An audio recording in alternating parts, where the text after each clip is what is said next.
जय हिंद। आज हम टॉपिक डिस्कस करने वाले हैं मॉडर्न फॉर्म्स ऑफ मनी। ठीक है, इससे पहले पुराने वाले वीडियो में हमने बार्टर सिस्टम के बारे में देख लिया था, पढ़ लिया था। आज डिस्कस करेंगे मॉडर्न फॉर्म्स ऑफ मनी। देखिए, मॉडर्न फॉर्म्स ऑफ मनी की बात किया जाए तो आज हमारे पास कॉइन्स और पेपर नोट्स हैं। ये मॉडर्न फॉर्म्स ऑफ मनी है।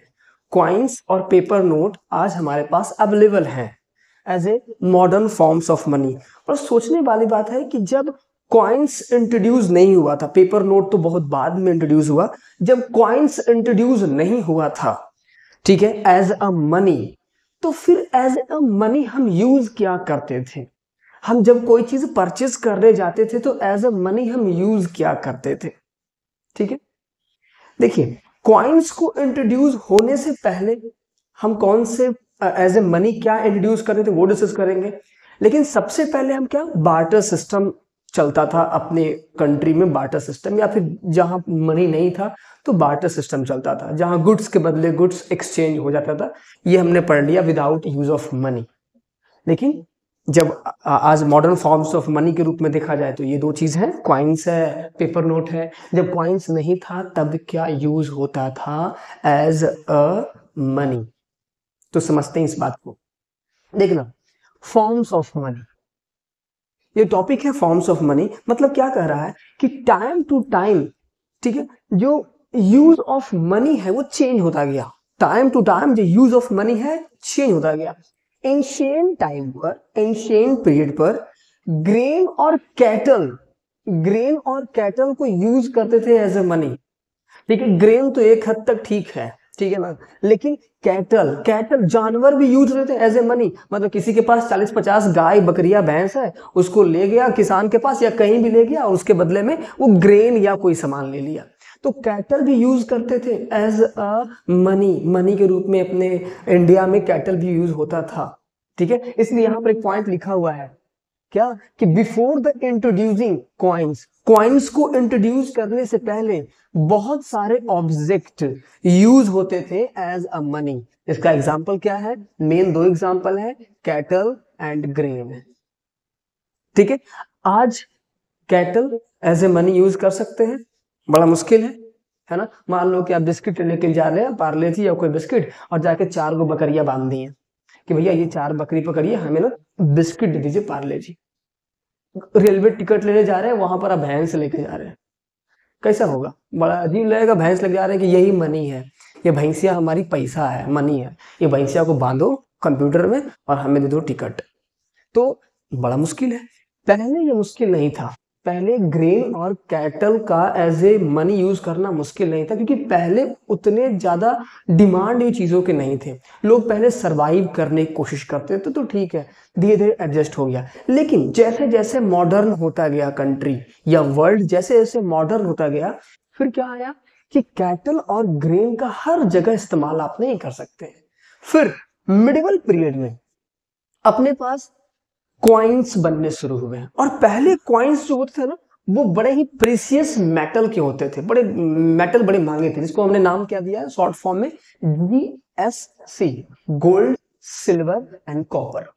पहले गोल्ड के कॉइन्स हुआ करते थे, कॉपर के कॉइन्स हुआ करते थे, सिल्वर के कॉइन्स हुआ करते थे। आज का कॉइन्स तो ठीक है, आज तो पता ही नहीं लगता है कि 10 रुपए का कॉइन है कि 20 रुपए का कॉइन्स है। 1 रुपए का कॉइन्स पता नहीं लगता है कि है कि नहीं है। ठीक है, पॉकेट में अगर रखा हुआ है तो वो खत्म, दिखता ही नहीं कि है ही पॉकेट में।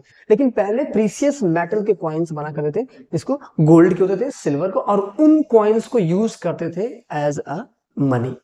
ठीक है, तो ये तो थोड़े से हिस्ट्री पढ़ लिए। क्या, किस बात की हिस्ट्री पढ़ लिए हम? कि फॉर्म्स ऑफ मनी कैसे कैसे इंट्रोड्यूस हुआ है ना, किस तरीके से इंप्लीमेंट हुआ।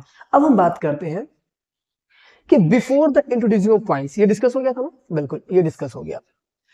अब हम बात करेंगे कि करेंसी क्या है ना, करेंसी क्या है, या मॉडर्न फॉर्म्स ऑफ मनी में कौन कौन से करेंसी इंक्लूड हैं। जो मेन टॉपिक पढ़ना है हमें कि मॉडर्न फॉर्म्स ऑफ मनी में कौन कौन से करेंसी इंक्लूड हैं। तो याद रखिएगा, मैंने स्टार्टिंग ही किया था यहीं से कि पेपर नोट्स एंड कॉइन्स, ये है आपके modern forms of currency. Paper note and coins, ठीक है। और हम इसे एक्सेप्ट भी करते हैं। हाँ, ये बात अलग है कि आज के कॉइन्स जो हैं वो प्रीशियस मेटल से नहीं बने हुए हैं, ठीक है। आज के कॉइन्स प्रीशियस मेटल से नहीं बने, फिर भी हम इसे एक्सेप्ट करते हैं एज ए। अब पॉइंट आता है, जब क्वेश्चन जब पूछेगा कि करेंसी क्या है, मॉडर्न फॉर्म्स ऑफ करेंसी क्या कौन कौन से हैं, तो याद रखिएगा पेपर नोट्स और कॉइन्स। अब नेक्स्ट पॉइंट, इंपॉर्टेंट क्वेश्चन है क्या, कि why it is accepted as a medium of exchange. हम पेपर नोट को और कॉइन्स को as a medium of exchange क्यों एक्सेप्ट करें, नहीं करना है ना। Why it is accepted as a medium of exchange, ठीक है। हम इसे एक्सेप्ट क्यों करें as a medium of exchange. बड़ा ही सिंपल सा आंसर है, अगर ये क्वेश्चन पूछा जाता है बोर्ड में तो हम इसलिए इसे एक्सेप्ट करेंगे as a medium of exchange because it is accepted as a medium of exchange because the currency is authorize by the government of the country. ये जो करेंसी है ना, ये जो करेंसी है ये authorize by the government of the country. जब किसी देश की सरकार ऑथोराइज कर देती है कि यही इंट्रोड्यूस होगा एज अ करेंसी, हमें एक्सेप्ट करना पड़ेगा। तो why it is accepted as a medium of exchange, because authorized by the government of the country. याद रखना ये क्वेश्चंस को। जैसे कि एक टाइम ऐसा था कि अपने पास 1000 अपने कंट्री में, इंडिया में 1000 के नोट भी चला करते थे, ठीक है। अगर वो नोट आज किसी के पास है, वो मार्केट में एप्लीकेबल नहीं रहेगा, वो नहीं चलेगा। क्यों? क्योंकि गवर्नमेंट ने उस नोट को, उस 1000 वाले नोट को अनऑथराइज कर दिया है, ठीक है। तो वो नोट कितना भी हो नहीं चलने वाला। तो व्हाई इट इज एक्सेप्टेड, क्योंकि गवर्नमेंट उसे ऑथराइज करती है। तो याद रखिएगा इस क्वेश्चन को, अगर पूछ दे, अगेन मैं बोल रहा हूं, why it is accepted as a medium of exchange, क्योंकि authorized by the government of the country, ठीक है। अब ये सारे इंपॉर्टेंट पॉइंट डिस्कस हो गया। क्या क्या हो गया कि इंडिया में कॉइन्स को इंट्रोड्यूस होने से पहले हम कैटल्स एंड ये जो पॉइंट है, कैटल्स और ग्रेन का यूज करते थे, कैटल्स और ग्रेन का यूज करते थे एज ए मनी। उसके बाद फिर मॉडर्न फॉर्म्स ऑफ मनी में हमारे पास पेपर नोट्स और कॉइन्स आ गया, और हमने क्यों एक्सेप्ट किया मीडियम ऑफ एक्सचेंज मनी को, वो भी आंसर हो गया। अब पॉइंट ये आता है कि आखिर करेंसी को, पेपर नोट को इशू कौन करता है। इस पेपर नोट को चाहे 500 का हो, 1000, 2000 का हो, या फिर 100 हो, 20 रुपीज हो, आखिर पेपर नोट को इशू कौन करता है। पेपर नोट को प्रिंट करने का अधिकार किसे दिया गया है। तो याद रखना इस क्वेश्चन को, ये 1 मार्क क्वेश्चन यहां से बन जाएगा कि RBI, the Indian RBI, RBI मतलब Reserve Bank of India, the India RBI Reserve Bank of India issue currency notes. Currency notes issue करने का काम किसके पास है, आरबीआई के पास है। रिजर्व, हर एक कंट्री का अपना सेंट्रल बैंक होता है, जैसे अपने इंडिया का आरबीआई हो गया, अमेरिका का फेडरल बैंक हो गया, जापान का सेंट्रल बैंक ऑफ जापान हो गया। अलग अलग कंट्री के अलग अलग सेंट्रल बैंक होते हैं जो सारे बैंकों को कंट्रोल करता है। इस पर डिस्कस करेंगे, आरबीआई का टॉपिक जो है इस पर आगे डिस्कस करेंगे, इंपॉर्टेंट है, आरबीआई से क्वेश्चन पूछने के चांसेस होते हैं बोर्ड एग्जामिनेशन में। तो यहाँ पर क्या देखेंगे कि करेंसी, जो करेंसी है, जो अपने पास जो भी नोट्स है, पेपर नोट्स है, इसे इशू करने का राइट्स किसको दिया गया है, रिजर्व बैंक ऑफ इंडिया को। लेकिन अपने मन से आरबीआई इशू कर देगा क्या, नहीं। याद रखना आरबीआई इशू जरूर करेगा करेंसी नोट, लेकिन किसके बिहाफ पर, सेंट्रल गवर्नमेंट के बिहाफ पर। याद रखना, notes on the behalf of the central government, note issue करेगा लेकिन किसके कहने पर, सेंट्रल बैंक, सेंट्रल गवर्नमेंट के कहने पर, ठीक है। तो behalf of the central government, ठीक है जी। अब एक पॉइंट समझने वाली बात है कि as per the Indian law के अकॉर्डिंग कोई भी इंडिविजुअल्स या ऑर्गेनाइजेशन खुद से करेंसी इशू नहीं कर सकता है, खुद से करेंसी इशू नहीं कर सकता है as per the Indian law. ऐसा नहीं है कि मध्य प्रदेश हो गया, बिहार हो गया, झारखंड हो गया, खुद से पैसा छापे जा रहा है ना, मशीन लगा लिया है, प्रिंटर मशीन में प्रिंट किए जा रहा है 500 नोट को और उसके बाद पैसे आ रहा है, नहीं, ऐसा नहीं करेगा। बिल्कुल ध्यान रखना, ये इंडियन लॉ के अकॉर्डिंग सिर्फ और सिर्फ मनी इशू करने का काम किसका है, रिजर्व बैंक का है, और किसके बिहाफ पर, सेंट्रल गवर्नमेंट के बिहाफ पर। अच्छा, ये पॉइंट और यहाँ पर ध्यान देना, सेंट्रल गवर्नमेंट बोल रहा है, स्टेट गवर्नमेंट नहीं। है ना। ऐसा नहीं है कि मध्य प्रदेश हो गया, तमिलनाडु हो गया, मणिपुर हो गया, ये नोट इशू कर रहा है, करेंसी इशू कर रहा है, नहीं नहीं नहीं, सेंट्रल गवर्नमेंट के बिहाफ पर। तो ये कुछ कुछ बेसिक पॉइंट है जो समझने वाली बात है, ठीक है। अब इंडियन लॉ के अकॉर्डिंग हमने देख लिया कि कोई भी ऑर्गेनाइजेशन या इंडिविजुअल, जैसे कि हम और आप गए और नोट छापना शुरू कर दिए, प्रिंटिंग मशीन में दिए, 50 के नोट रखे और 50 निकाल लिए, गए खरीदने सामान, नहीं, ऐसा नहीं कर सकते हैं, बिल्कुल गलत, ठीक है। अब हमारे इंडिया में जो करेंसी चलता है उसका क्या नाम है, रुपीज। उसे क्या कहते हैं, रुपीज कहते हैं। तो याद रखना कि नो वन कैन रिफ्यूज। अगर आपके पास रुपीज है, अगर आप इंडिया में हैं और आपके पास रुपीज है और आप कोई सामान परचेज करना चाहते हैं, तो कोई रिफ्यूज आपको नहीं करेगा कि नहीं, हम रुपीज से पैसे नहीं देंगे, हमें डॉलर चाहिए, हमें ना येन चाहिए, युआन चाहिए, हमें रूबल चाहिए, हमें अलग अलग कंट्री करेंसी नहीं, या फिर हमें दिरहम चाहिए, है ना, दिरहम सुनते हो ना, दुबई की करेंसी है दिरहम। तो ये मीडियम ऑफ एक्सचेंज, ठीक है। तो मीडियम ऑफ एक्सचेंज हो गया क्या कि कोई भी रुपीज को अपने इंडिया में रिफ्यूज नहीं कर सकता। चलो जी, तो नेक्स्ट इंपॉर्टेंट टॉपिक जो हम डिस्कस करेंगे मॉडर्न फॉर्म्स ऑफ मनी का, और वो जो है वो है डिपॉजिट विथ बैंक, है ना, डिपॉजिट विथ बैंक।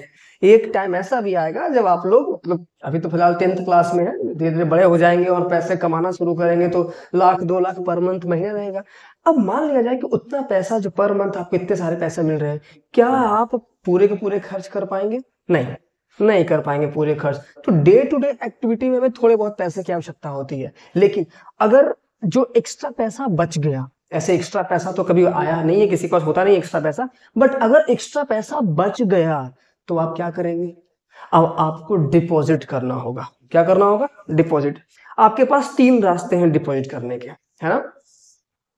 पहला रास्ता जो है ये कि आप मुझे दे दें, दूसरा रास्ता आप अपने घर में चावल के बोरी वगैरह में छुपा के रख दें उस एक्स्ट्रा पैसे को, और तीसरा रास्ता आप बैंक में डिपॉजिट कर दें। मेरे अंदाज से 2 रास्ते जो है ना वो सही है। पहला सबसे ज्यादा सही तो मेरे पास है कि आप मुझे दे दीजिए, बट ठीक है रहने दो, मुझे पता है नहीं दोगे। तीसरा रास्ता सही है, कौन सा, डिपॉजिट विथ बैंक। आप ना पैसे को बैंक में डिपॉजिट, ठीक है। याद रखना, the other forms in which people hold money is deposit with bank. जो अदर फॉर्म्स है पैसे को होल्ड करने का, वो क्या है, डिपॉजिट विथ बैंक, ठीक है। जो आपके एक्स्ट्रा मनी है, जो भी आपका सरप्लस पैसा है, खर्च करने के बाद जो बच गया, जो स्पेंड करने के बाद बच गया, उसे आप क्या करेंगे, बैंक में डिपॉजिट कर दीजिए, ठीक है। अब ध्यान सुनना कि आप पैसा वही डिपॉजिट होगा, आपका पैसा वही डिपॉजिट होगा जिस बैंक में आपका अकाउंट है। आप किसी बैंक में ऐसे नहीं गए कि हाँ पैसे लेकर गए, आपका अकाउंट एसबीआई में है, पंजाब नेशनल बैंक में गए, हाँ भैया पैसा पकड़ो हमारे यहाँ चाय पी के इसे रख लो, ठीक है, वरना हो जाएगा बेवकूफी, उससे अच्छा है मेरे पास जमा कर देना जब वैसे बेवकूफी करनी है तो। ठीक है, पॉइंट अभी आ रहा है कि क्यों डिपॉजिट करें, पैसे क्यों डिपॉजिट करें, क्या बेनिफिट मिलेगा, ठीक है। 2-3 बेनिफिट है। पहला कि बैंक आपको ना इंटरेस्ट प्रोवाइड करेगी, जो पैसा आप डिपॉजिट करेंगे उस पर बैंक आपको इंटरेस्ट प्रोवाइड करेगी। दूसरा सेफ है, दूसरा आपका पैसा सेफ है, मनी आपका सेफ है। आप घर में अगर रखे हुए पैसा तो वो खराब होने के चांसेस है या खर्च हो जाने के चांसेस है, चूहे वो कुतर देंगे, ऐसे रखा रखा बेकार हो जाएगा। उससे अच्छा है कि आप बैंक में जमा कर दीजिए, तो बैंक में आपको तो इंटरेस्ट मिल गया और दूसरा क्या हो गया कि मनी आपका सेफ है। अच्छा, आपने डिपॉजिट तो कर दिया, आपने पैसे को डिपॉजिट तो कर दी, क्या पैसे को विड्रॉ कर सकते हैं, बिल्कुल। आखिर मॉडर्न फॉर्म्स ऑफ मनी का पार्ट है, आपने डिपॉजिट किया तो आप विड्रॉ, मतलब पैसे आपने जमा किया तो पैसे आप निकाल भी सकते हैं। और सिंपल सी बात है कि पीपल ऑल्सो हैव क्या provision, people also have the provision to withdraw their money when they need it. जब आपको आवश्यकता है आप पैसे को निकाल सकते हैं। तो बैंक में जमा करना भी वो मॉडर्न फॉर्म्स ऑफ मनी का ही फॉर्म है, जब चाहे तो इस्तेमाल कर सकते हैं पैसे का। अब आपसे जो क्वेश्चन पूछा जाएगा वो ये पूछा जाएगा क्या कि डिमांड डिपॉजिट क्या होता है, ये याद रखना, डिमांड डिपॉजिट क्या होता है।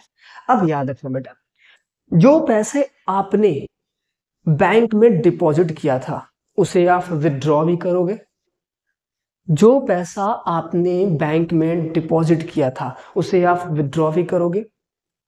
और जब विथड्रॉ आप करोगे तो वो ऑन डिमांड करोगे, ऑन डिमांड। आपको जब आवश्यकता होगी तब आप पैसे विथड्रॉ कर सकते हैं, जब भी नीड हो।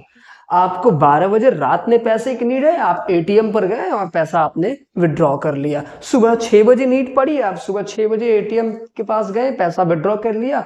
जब बैंक ओपन हुआ 12 बजे दोपहर में, आप बैंक गए और पैसा विथड्रॉ कर लिया।